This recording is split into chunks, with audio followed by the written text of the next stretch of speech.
Glad to have you. We are in the middle of a 3.5 years going through the Bible on our Sunday morning class, and we are in the divided kingdom of Israel and Judah right now.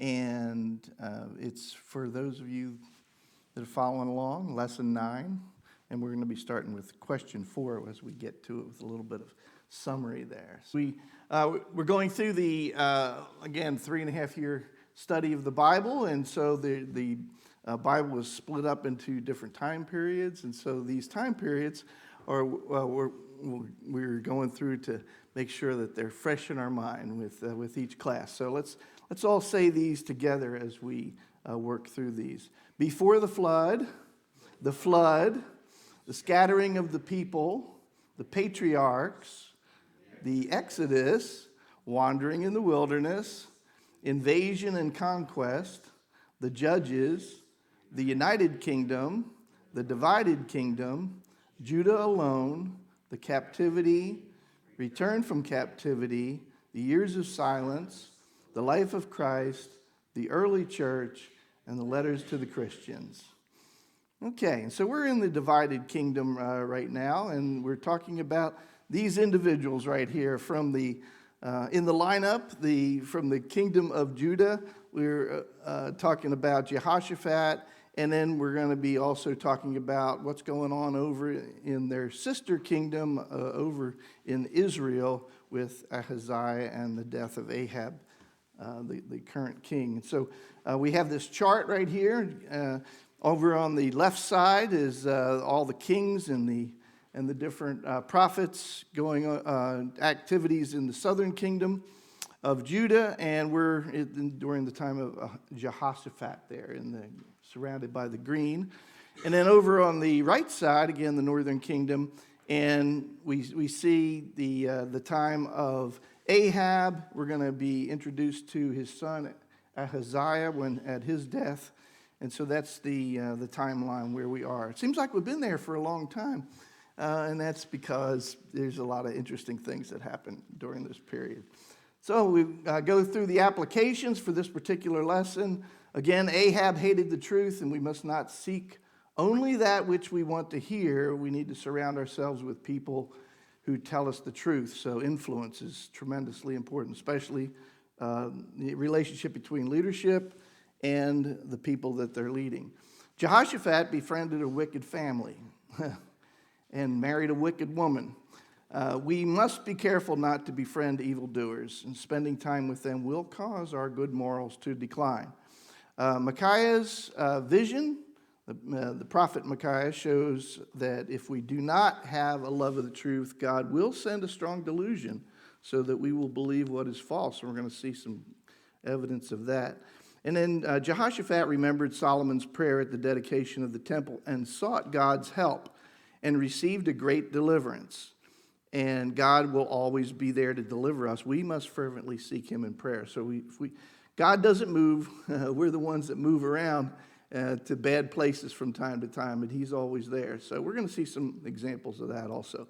So as we get up to our question 4 here, we're in this period of time where Jehoshaphat made a pretty bad decision. He decided to go and help Ahab up in the northern kingdom. And there we go. Ahab wanted to retake this city of Ramoth Gilead, which was one of the 6 cities that was set up for the Levites to be able to use for if somebody went and murdered somebody or needed or somebody thought it was going to be murder involved with, they could run to these 6 cities and stuff. So Ramoth Gilead was an important city in Israel, and so that was the problem. The bad idea was in joining with a king that frankly had rejected God and in every way, and just because there were some relations that were associated, there were family ties. So again, there's a lesson involved there for us also. So he decided to go up, and we had the story of the wrong prophets, the 400 prophets that had been brought in, which basically told King Ahab everything he wanted to hear. And Jehoshaphat was at least wise enough in this particular case to be able to say, don't you have somebody else? And of course, that somebody else happened to be Elijah. And so, Micaiah. And so in this case, the message which was passed along from God was this message in yellow right here, which is, I saw all of Israel scattered in the mountains, et cetera, et cetera. Disaster is waiting for you up here. But they went ahead with the project anyway. And so that brings us to question 4, which is Jehoshaphat and Ahab go up to take Ramoth Gilead in battle. Now, this is the third in a series of invasions that have been coming down. The first one, we had the Battle of the 32 Kings that came together, which we just talked about a couple of weeks ago. And that was where they came down and attacked Samaria and were defeated. And the Arameans, who we know today as the Syrians, were defeated in that. They tried again in the second battle around the area in the middle there of yellow, which is the Aphek, and that was Ben-Hadad, who from Syria, that came down. In this particular case, again, God gave the Israelites the victory, but the Israelites let them off the hook by pardoning the leader to begin with. And so, again, bad decision. And so we're in this third battle of Ramoth Gilead down at the bottom part there. So the next question was, who intervenes to help Jehoshaphat, and what happens to Ahab? So as we're talking about this battle of Ramoth Gilead, who has to intervene to be able to make this battle come out? What's the sequence of events that comes in here? What was Ahab's plan for the battle for him and Jehoshaphat? Go ahead, Jesse. I see you. Well, Ahab an answer just going to disguise himself. Yeah. So supposedly the enemy won't know that he's the king of Israel. I think Jehoshaphat was in his normal kingly attire. Yeah, you dress like the king, Jehoshaphat, and put a big old bullseye on your chest there. And then I'll bravely go out and dress like a common soldier so they don't know who I am.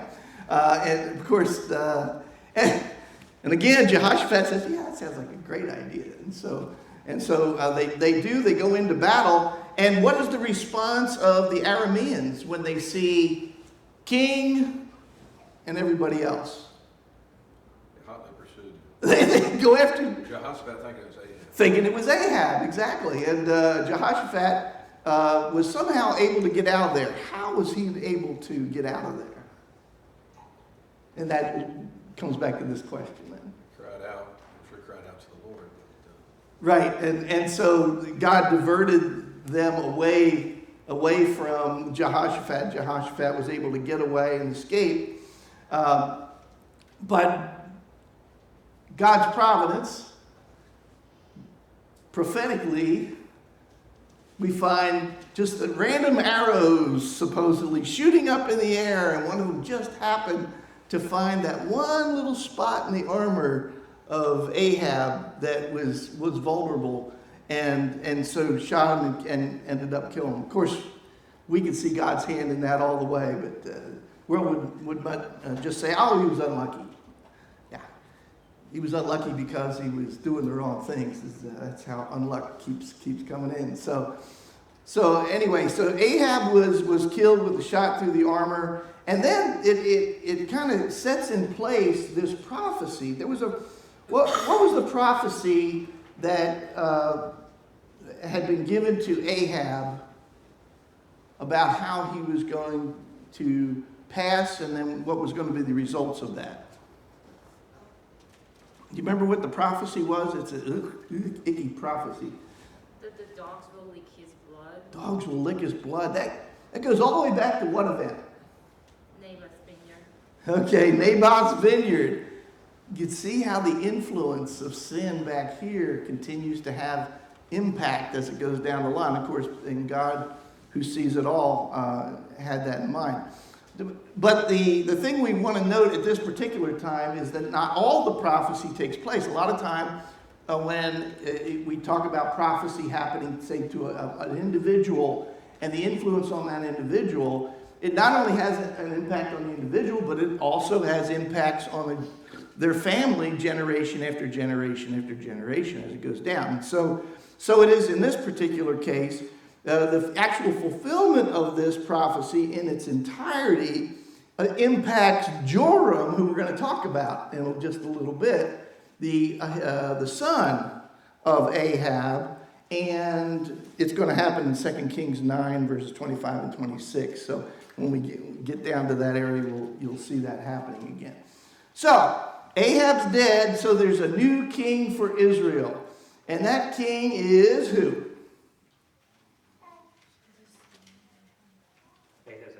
Ahaziah, okay. Again, son of Jezebel and Ahab in here, the oldest son in this particular case. And so when we're looking at these kings in general, we've been looking and trying to put them into one of two categories. Those who were faithful to God, ones that were not faithful to God. And this is absolutely because over on the Israel side, they had a 0% batting average of being good. This is what it says about them in 1 Kings 22:51. You can see the list there is long and distinguished. Evil in the sight of the Lord by walking in the way of his father, in the way of his mother, Jezebel, and the way, notice it goes all the way back to Jeroboam. Isn't the original curse, remember the original curse we talked about on Jeroboam was that he was going to lose his family and was not going to continue, but the downside of the influence is going to go all the way through all of these kings over on Israel's side. And so it continues to talk about him. Whereas when we talk about faithful kings on the Judah side, who's it always mentioned? David, yes. So you have the standard over there on the Davidic side, and also the standard, unfortunately, on the Jeroboam side of that. Okay, so question 5. When Jehoshaphat returned to Jerusalem after running away in the battle, right? He survived. Who came out to meet him, and what was his message? And this is one of those. Again, we're on the outside looking in, but you got to wonder whether Jehoshaphat, whether it has hit him. Sometimes when circumstances get really tough, we start examining our actions and ourselves a little bit, and so he's got a chance to do that. So who is it that comes and talks to him? Jehu, right, the prophet of God. And the reason that this is a rebuke, and here we have a prophet coming in, and like Nathan did with David, he went directly to him and just shot him right between the eyes with the facts, and gave him that. I thought the picture was pretty appropriate because he does not look happy, Jehoshaphat. It does not look happy here. But notice 2 Chronicles 19:2. Should you help the wicked, who's that he's talking about? Ahab. Should you help the wicked and love those who hate the Lord, and by doing so bring wrath on yourself from the Lord? And then the but.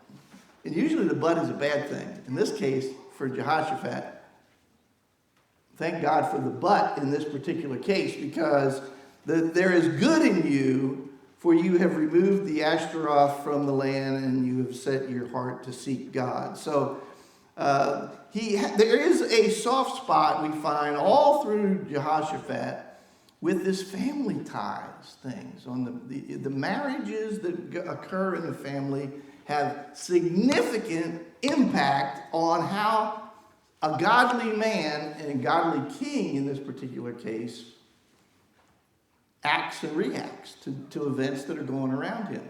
Again, something that we have to remember, our relationships are extremely important, and we have to build on the right ones.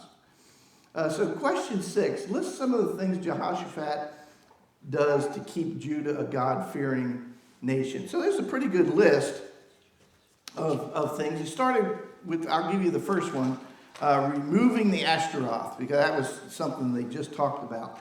But what are some other things that he managed to do that were extremely important in trying to, well, one is it shows what his intent is for the kingdom. It's to follow God. And whether people do or not, that's another question, but he's the leader, he's setting the tone. So what's another one that is extremely important for leaders to have something like this set up? Go ahead, Jesse. I think it's quite a powerful statement in verse 4.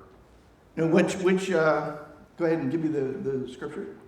Well, this one, 2 Chronicles 19, verse 4. 2 Chronicles 19, verse 4, go. Where it says, he went out again among the people from Beersheba, the mountains of Ephraim, and brought them back to the Lord God of their fathers. I mean, I think that's a huge statement there. That he put forth the diligent effort, the zeal to go do that, to bring them, because he knew they weren't serving Right. God, to bring them back to Jehovah. So in today's parlance, what would we talk about that as being? Of course, Jesus said, seeking and saving the lost, right? Isn't that, were these people lost in their Baal worship? Yeah, and it's kind of like the restoration, like Josiah would Okay. do, restoring the people back to true All right. God, true worship. And whatever's involved with that. What's involved with restoring people? What are some things that would be involved in those kinds of activities? Go back to the covenant of God. He said about judges. Yeah, he sent out judges. Okay, there's good. He got personally involved. He appointed judges that would provide a just and legal, according to God's word, way of administering justice, all those things. The religious leaders tasked them to go out and teach. And then he actually administratively set up in both the side, the spiritual side and the physical side. Amariah, the chief priest, was to look over anything pertaining to the spiritual matters. And then you had Zedekiah over on the other side, who was looking over the civil matters associated with the king. But notice all of these things that are on this list here have important aspects. There was personal involvement. You notice? What's the best way to teach somebody? We know how good the radio program is. That's somebody on the radio talking to you in the privacy of your home or in your car or whatever. But what if those people were sitting in front of you? Would that be even more effective? Yes. So personal involvement, especially follow-up, is extremely important. That personal stuff. So all of this, we could see this list is a great list for, again, leaders to look at in going out and doing what Jesus has said, and that is seek and save the lost. Question 7. Who comes to battle Judah, and what is the first thing that King Jehoshaphat does? So he got involved in the northern campaign, and now he's got some problems down south. And the problem, now, Israel had an army of over 1 million warriors. That's a lot of warriors. But what's the problem with his 1 million warrior army? What are they when they're not armoring? God wasn't with them. What's that? God wasn't with them. Well, he was with them if they were doing the right thing, but what were they doing daily, normal kind of things? Was this a standing army? They're getting paid to be soldiers? No, this is a reserve army, a National Guard army, an army of people that are living their lives and in times of crisis get called up. Well, it takes time to get called up. And then all of a sudden here we've got these people that do not like us. The Ammonites, the Moabites, people that, it's not actually the Edomites, it's actually people that live in the area of Edom, but, and they have various names in the Bible for them depending on which translation you want to, but basically the one I have here is the Munites, which was basically just a tribe of people living on the border between Edom and Moab, and they joined in this also, in this little escapade. And so here comes this big army around the Dead Sea to attack directly into Judah, and you see they got almost halfway to Jerusalem before they were met by God. And so, and no standing army for Judah. Now, Jehoshaphat has, as all kings have, and has been demonstrated in other kings prior that we have studied, he's got two choices, doesn't he? I can rush, and maybe ask somebody else for some help. Maybe maybe I'll go back and ask Israel for some help, or I could do that, or call up the reserves and try to get them in place and do all this stuff. Or I could first do what? All the people Go to God. That's right. And you notice, Shirley, like you were saying, he didn't just go into a small dark closet and pray to God for himself for some help. He got everybody involved.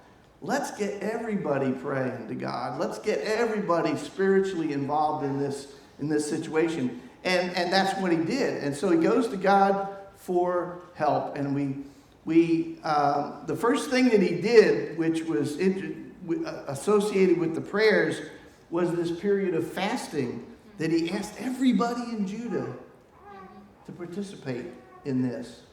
And so, question 8 then, based on what we read in 2 Chronicles 20, verses 4 through 13, how would you characterize the nation of Judah at this time?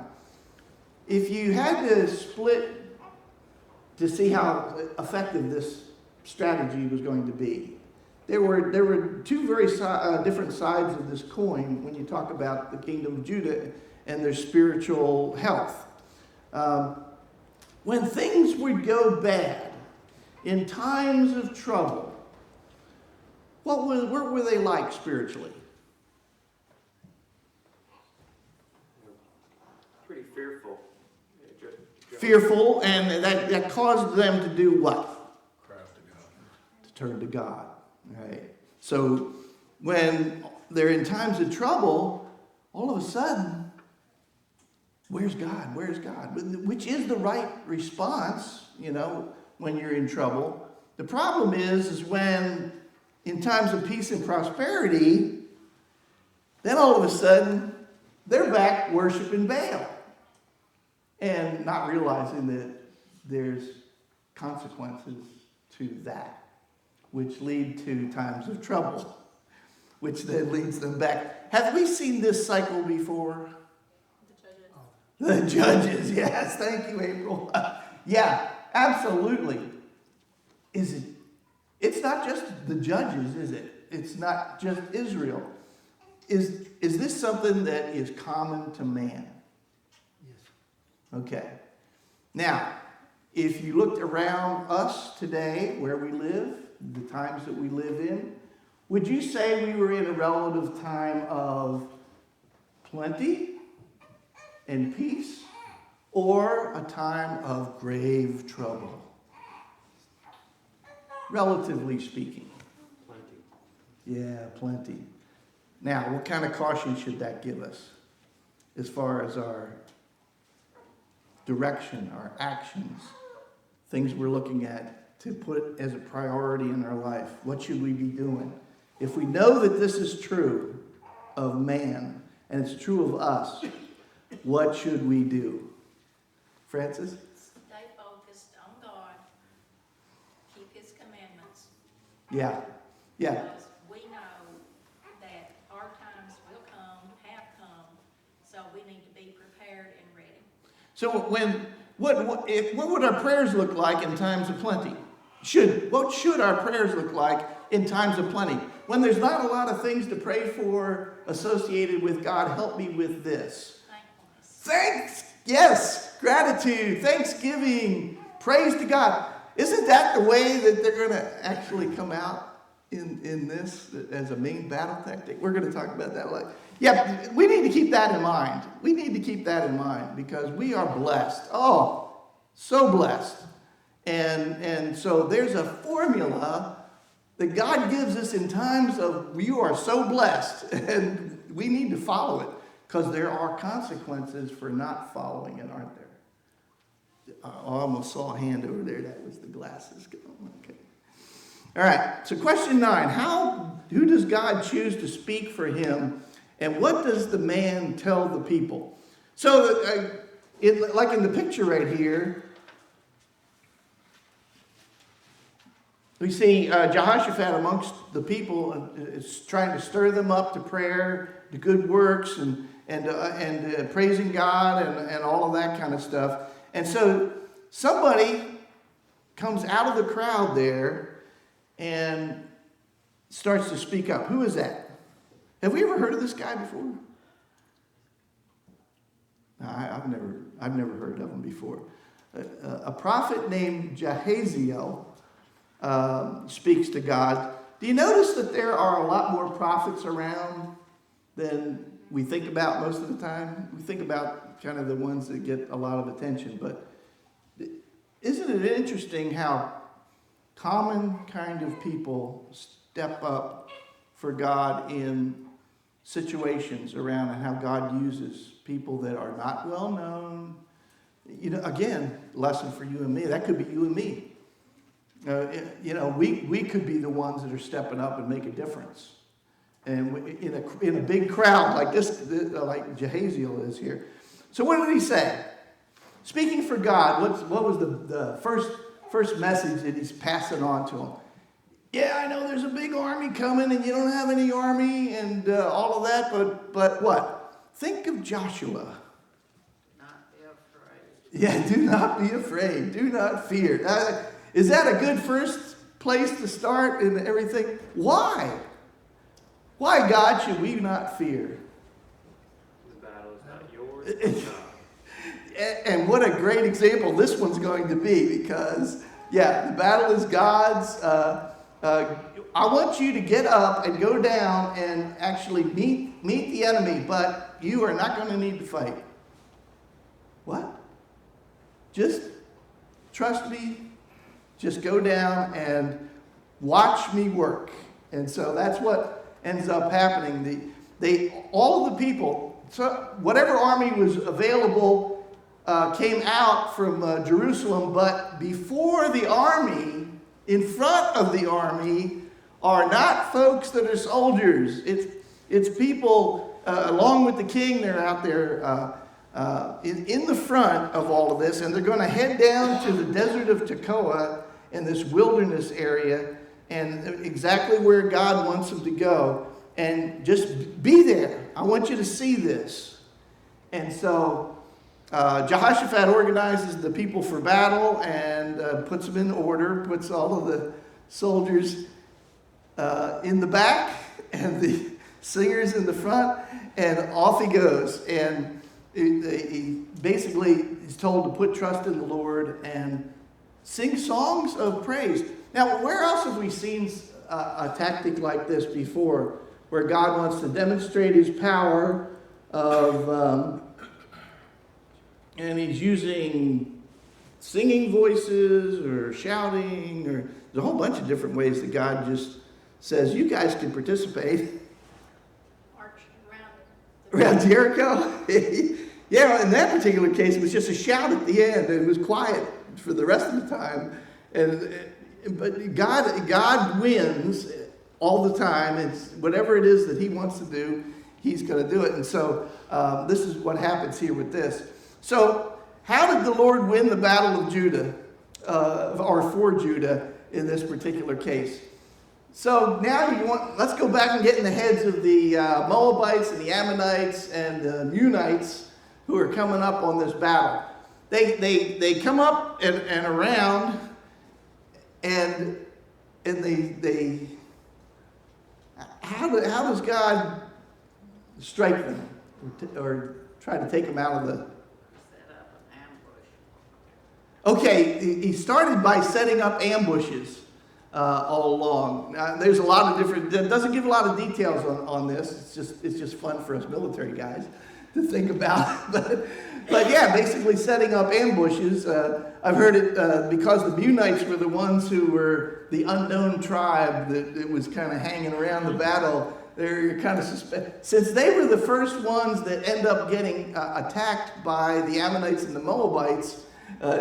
Once they get over to the wilderness area, there's some speculation that maybe they were the ones that set the ambushes, but it was God that set the ambushes. That's all we need to know. And he confused the foe. Have we seen this before? Where God puts confusion and, oh yeah, he uses this a lot, doesn't he, Titus? Yeah. Oh yeah, we're going to see it later on with the Assyrians, and we're Sennacherib coming down, and a lot of different times. But so God basically, he ambushes with the forces, and that causes confusion in the ranks. And now when they all of a sudden when they're all together in the same place, now they don't trust each other. They don't like each other anyway. And so they start killing each other, and by the time the Israelites show up and they're looking down, what do they see? Dead bodies. just a valley full of dead bodies. Not a single one escaped. So the Moabites and the Ammonites, they wiped out the Munites, and then they wiped each other out. And so nobody left. And so then the Israelites went in and it took them 3 days to pick up to pillage all of the stuff that was brought along with the army. So question 12, who did Jehoshaphat ally himself with to build ships, and why was this not a successful venture? Jehoshaphat got this brilliant idea in mind that he was going to go down and he was going to, you remember up when you see the Red Sea on your maps and everything, there's two little parts, looks like a tooth with two roots coming in. And the Gulf of Aqaba is the one that Solomon had used for a shipping port for Israel. They controlled all this territory all the way down to there, so they still have influence on it. And so it talks about that these were ships to Tarshish, Tarshish is over in the Mediterranean side. So they're not really talking about putting ships together so that they can travel around the Horn of Africa and go all the way up the Mediterranean so that they can go. It just means long distance ships that can go a long way. So these are not canoes and stuff. And so, they wanted to go down and get the gold out of Ophir, which was on the southern part of Arabia, and go out into the Indian Ocean. Just the trade routes went all through this section. So this is an economic decision that Jehoshaphat is making. And who is he going to do this joint venture with? The king of Israel, Ahaziah. Yeah, Ahaziah. They're the one that has now taken over. And so off he goes. And was it a successful venture? It doesn't even get off the ground. Why? The plans, he destroyed his work. He destroyed all the ships. Yep, that's right. He destroyed all the ships. And notice the reason why. In 2 Chronicles 20, verse 35, in verse 37 there, because you have allied yourself with Ahaziah, the Lord has destroyed your works. And there's actually a second time that they try to work this out. The first time, basically the ships get destroyed. And Ahaziah comes back again later on. He doesn't care. It's not his money, apparently. And so it comes back a second time, asks Jehoshaphat again. Jehoshaphat the second time says, well, no, we're not doing that. So he did learn from his lesson, Tom. Yeah, and there's a principle that we should apply there, that God cares about our alliances. That some have come up with the idea that we can have unity and diversity. We can ally ourselves with other churches that don't teach the truth, but together we can do so much more for God, and couldn't do these things by ourselves. That's not God's design. It's an autonomous congregation serving God in the ways that we can, and we use the power that He provides to us. But human reasoning leads to sin. Very good. That's a great point. Because we're not talking about, in this particular case, like family ties and things like that, which have different kinds of pulls, but willful alliances with those who you know are doing wrong. And that's never going to end well. It doesn't. What's the normal first excuse for doing that? Well, we could be the salt of the earth for them. We could influence them to do good. So, and it usually ends up having an impact in the opposite direction, right? So, yeah. So it's just not God's plan for us to indulge in those kinds of foolishness. And so we need to stay away from that. Okay, lesson 10 is the next lesson, and so let's go ahead and pull up lesson 10, or unless it's already up. Oh, fantastic. These guys are so good back there. All right, so lesson 10, as we look at Ahaziah, Jehoram, Elijah, and Elisha. And so we're looking at this period of time again, right in there, just at the end of Ahab finally, and the end of Jehoshaphat finally. And King Ahaziah, you can see he shows up as a little minor marker in there because he doesn't have much of an influence on anything. But we're going to meet some folks named Jehoram and Jehoram, or Joram and Joram. And has anybody ever had a friend named Bill and another friend named Bill? And you get them in the same room together and you say, "Hey, Bill." And, yeah, this is not unusual, all right? The great fighter George Foreman, I still can't figure out why he wanted to do this, but he couldn't remember the names of his kids, so he named them all himself. And so they were all called George, and he had 8 kids. And it was like, said George the first, second, third, fourth. Sort of like English aristocracy. But okay, so we're going to have Jehoram and Jehoram. We're going to use both names, mostly Jehoram when we'll talk about the king of Israel, or Jehoram, the king of Judah. Just remember there's 2 of them. And they're reigning at the same time, so that makes it even better, okay? So, important applications that we're going to get into in this particular lesson. Elijah, who we haven't spent a lot of time with, but, well, he hasn't spent a lot of time chronologically on the scope, but has had a significant impact. So we're gonna deal with him again. Elijah was a man of God, and God demands honor and respect. So those who do not honor and respect God are punished. We're going to see that. Elisha, who follows Elijah, honored Elijah by staying close to him and received the double portion. And you got to think of Ruth and Naomi in this when you're thinking about their relationship. And then God remembered his promises to David to give a lamp to him and his sons forever. And Jesus was a fulfillment of this promise as the son of David, who would be a light to the world. So we're going to remember these as we go through these questions. All right, so question 1. After Ahab dies at the battle of Ramoth-Gilead, who becomes the next king of Israel, and what happens to him? So we know who the next king was. We already talked about that. And that was Ahaziah. Okay, so what was the first thing that happened to Ahaziah? And this happens a lot of times when there's a changeover in the government, and enemies see this as a time of weakness, and so they take advantage of it. So who decided to take advantage of this momentary perceived weakness? Our friends from the eastern border country, the Moabites, right? We talked about Ruth. Ruth was a Moabite, right? Okay. So the Moabites, they rebelled against Israel, and Ahaziah, who only reigned for 2 years, And part of it was because of this. What happened to him? He had a bad accident. He fell through the lattice of this upper room. He fell through the ceiling.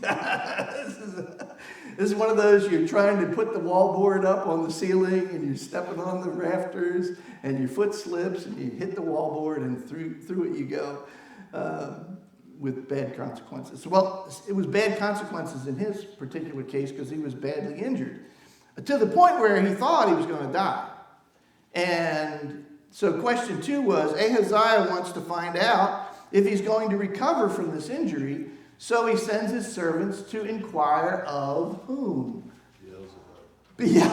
Beelzebub. Who's Beelzebub? Okay, let's talk about it for just a second. Beelzebub. We've actually met Baal before. We've talked about the Baals, almost in a generic kind of thing. There are many different configurations of Baal in this part of the world. Every country and tribe had its own rendition of Baal. Baal was popular. Baal was not a single god from the standpoint of, you worship Baal. You worship your Baal, and you worship your Baal, and your Baal. That is a Canaanite Baal right there. We've seen them with. It looks like an animal with horns. You got all kinds of different pictures of them. The thing that was popular about him was he was tied with prostitution associated with their worship. So there was a very sexual nature of that. And in this particular case, the particular Baal-zebub, that they were worshiping happened to be worshipped by the city of Ekron. Now, have you heard of Ekron before? It's one of the Philistine cities. Yeah, one of the 5 Philistine cities. So in today, this is a very busy area today in the news because this was that northern part of Gaza that all the trouble started in. So, So this particular Baal, the Jews used called this Beelzebub, the Lord of the Flies, basically just to disparage him. Think of a large mound of dung with flies just disgustingly all over it, just around and getting on you and stuff. Just disgusting. Well, that's the way the Jews would call this god because of the way they thought about it. So that's helpful to kind of remember how they looked at things. So question 2, they meet a prophet on their way with what message to bring back to the king. So the king sends out, go get me a prophet. I need a prophet to come and help me here. And so they go out, and who do they run into? Elijah. Okay, yeah. So Elijah meets the messengers. And what is the message that Elijah simply is just going to give to Ahab? In this case, Ahaziah, son of Ahab. You're going to die because you're going to the wrong God. You're going to die. That's right, because you've done everything wrong. So don't even bother getting out of bed because you're just going to die right there. And so that obviously was not something that was going to be received well. So what was the sequence of things that happened after that?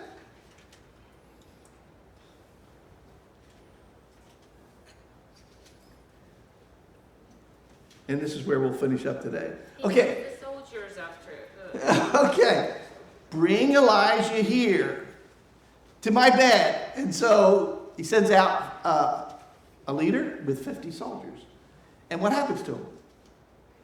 They die. Yeah. Flames, boom, down come the flames. That's right. And that leads us to right here. So yeah, fire from heaven comes down. He goes down and it brings. How many sets of 50 go? 3 sets of 50. But the third set, the guy is wise. He's seen what's happened. The soldiers are not stupid. stupid. He's And polite. he bows down, says, yes, no, he's begging for his life and the life of his men. And so then the angel of the Lord told Elijah to go down to Ahaziah. Don't be afraid. Elijah goes down and he tells him what? The king is gonna die. The king's gonna die. Same thing, right? So we're gonna start right here on question 3A next week. You guys have been great.